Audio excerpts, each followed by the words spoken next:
Karyo. I'm from Turkey, Istanbul.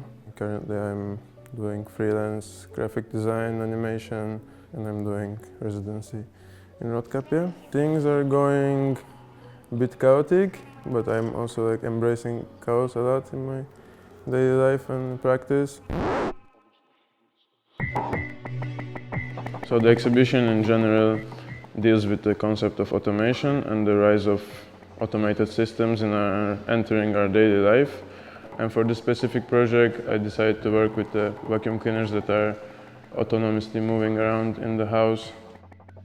So I decided to create 3 artworks from this, of 3 different stages of artist losing its control over the robot. The first point in the spectrum of losing control starts with this work. In this work, me as an artist have the most control over robot's possible moving range by limiting it inside the painting.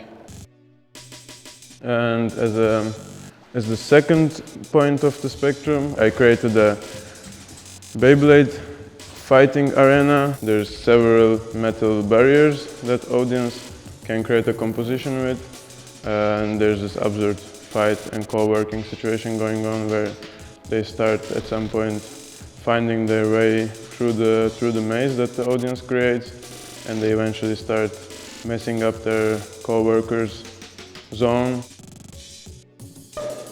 And for the third point of the spectrum of losing control, I made a fake servant on top of a vacuum cleaner. The ambition for this work was that in the opening it would go around free moving in the space, bumping into people and serving champagne, mimicking a fancy exhibition opening. But thankfully the opening was quite crowded and we weren't able to let it move because there wasn't really space to move.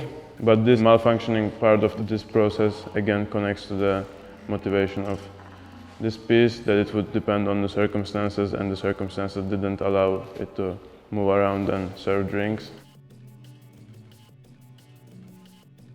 For now I'm interested in bootlegs, authenticity, and something being fake, but also not fake, kind of the notion of beauty of fake, was the author and the authenticity of the work. I like to work collectively more than individual, for sure. I enjoy my time more when I work collectively, and when I see that different characters and personalities and interests can come into one work, I think it's also quite interesting.